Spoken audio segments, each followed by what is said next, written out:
Okay, hello again sa inyong lahat at again nandito si Uncle Dean para sa isa na namang video para po sa ating mga anak na may autism at para sa ating mga magulang na awesome. Ayan. So ang pag-uusapan natin ngayon ay tungkol naman dun sa pag-aaral ng mga bata. Nung na-diagnose yung aking mga anak na under sila sa spectrum, sabi nung doktor na ang maganda rin actually pag straightforward yung doktor. Sabi niya baka hindi na makakapag-aral sa regular school yung mga anak mo. And parang syempre parang masakit, pero in a way kasi parang alam mong mahirapan din yung mga bata sa regular school. Ngayon, pagdating sa pag-aaral ng mga bata, case to case basis yan. Kung medyo mahirap ang buhay, syempre talagang hindi natin kayang ibigay yung parang para sa kanila na gusto natin. Kasi nga, mahirap ang buhay eh. Para dun sa mga mayayaman, walang problema sa kanila. May private school, may tutor, may therapy, kumbaga pwedeng buhusan. Case to case basis yan. Pero, in general, kung gusto natin ng education para sa ating mga anak, ang una dyan is sa bahay. It all starts at home. So, kung ano yung kaya natin gawin para maturuan yung mga bata sa bahay, ibigay natin. Sa mga susunod na video, may mga isi-share ako na shinare din sa akin ng mga parents o ng mga nakatrabaho or nagtrabaho sa mga centers na may mga mental cases or autistic cases, ganun. And shinare nila yung mga ginagawa nila. And actually, magandang i-share ko rin sa inyo. Like, for example, yung meron silang mga schedules, and then yung schedules nila nakalagay sa wall. So, pagkagising ng umaga, nakikita nila yung gagawin nila. Maganda actually yung visual studies. But, para sa video na ito, una is home education. Kayo mismo yung magturo sa mga bata. Next is yung sa may therapy. Okay, kung may malapit na therapy dyan, para sa occupational therapy, speech therapy, ayan. Kung kaya nyo, go, pa-therapy nyo yung mga bata kasi kailangan rin nila yan.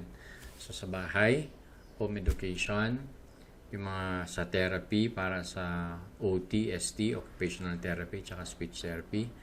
And then third, private schools. Actually, madami na ring private schools ang nag-o-offer ng classes para sa mga special children. Okay? Basta yung school na yon, dapat meron silang trained na teacher for special education. Kasi kung school din lang, na yung regular na school na wala silang teacher trained for special education, baka hindi rin may bigay sa mga bata yung tamang pagtuturo. Isang frustration ko yan actually nung naghanap ako ng school na dito sa amin na para sana sa pag-aaral ng mga bata. Only to find out na madaming school ang hindi equipped ng special education. Ang sa kanila is regular school lang. Parang hindi pa nila kaya mag-handle ng special education or mga special students. Okay? So, ang pang-apat would be government. Actually, si government, meron siyang binibigay na magandang pag-aaral through SPED. Ang katotohanan niyan, ang SPED is tumatanggap sila ng mga bata na may autism na tuturuan.